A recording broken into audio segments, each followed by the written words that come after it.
தம் கிருபை பெரிதல்லோ என் ஜீவனிலும் அதே இம்மட்டும் காத்ததுவே இன்னும் தேவை கிருபை தாருமே இன்னும் தேவை கிருபை தாருமே.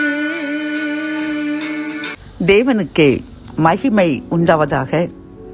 செங்கலின் கர்த்தர் ஊழியத்தின் மூலம் கடந்த மாதம் முழுதும் நம்மையும் நம் சந்ததிகளையும் அனைத்து ஆபத்துக்கள், விபத்துக்கள், நாசமோசங்கள், வன்கண்கள், சாத்தானின் சூழ்ச்சிகள், எதிரிகளின் தந்திரங்கள் அனைத்திற்கும் விலக்கி பாதுகாத்த கிருபைக்காக கோடி நன்றினை உள்ளத்தின் ஆழத்திலிருந்து தெரிவித்துக் கொள்வோம்.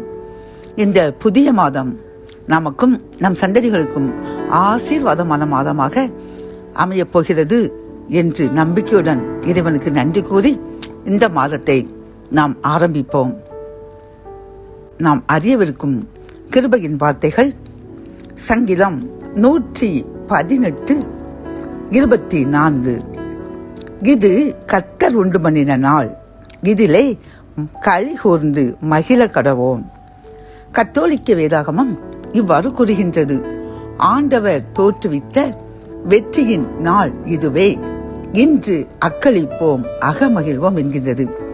பிரியமான என் அன்பு சகோதரனே, சகோதரியே, கர்த்தர் இன்று இந்த வசனத்தின் மூலம் நமக்கு கூறும் வார்த்தை என்னவென்றால், இந்த நாள், இந்த புதிய மாதம் கர்த்தர் நமக்கு உண்டு பண்ணின மாதம்.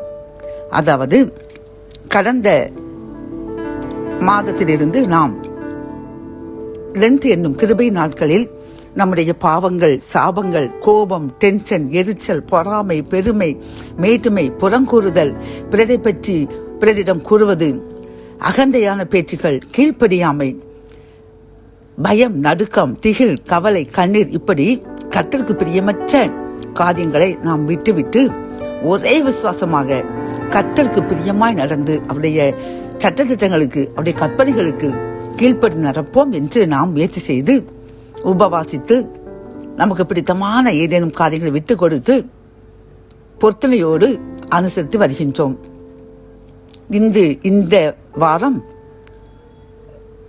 வெள்ளிக்கிழமை புனித வாரத்தை கடைபிடித்து ஞாயிற்றுக்கிழமை ஈஸ்டர் பண்டிகை கொண்டாடி நாமும் நம்முடைய பாவங்களுக்கு செத்து கர்த்தருக்குள் பிழைத்து புதிய வாழ்க்கை வாழப் போகின்றோம்.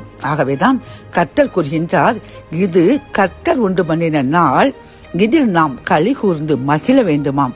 ஆம் பிரியமானவர்களே, இந்த லென்த் நாட்களில் நாம் உண்மையாகவே மனஸ்தாபப்பட்டு பரிசுத்தமாய் வாழ என்று முடிவு செய்வோம். ஆனால் நிச்சயமாக ஒரு நாளில் ஒரு பாவம் தெரியாமல் செய்து விடுவோம். உடனே மனஸ்தாபப்பட்டு இந்த 40 நாட்களுக்குள்ளாக நான் கண்டிப்பாக விட்டு விடுவேன் என்று பொறுத்தனையோடு நாம் கடைபிடித்து வருகின்றோம். அப்படித்தானே? நிச்சயமாக கர்த்தர் வாக்கு கொடுத்திருக்கின்றார். இந்த 2026 வருடம் இந்த 2 நாட்களில் நிச்சயமாக நம்மை பரிசுத்தப்படுத்தி விட்டேன், அவருடைய பாத்திரமாக மாற்றிவிட்டேன்.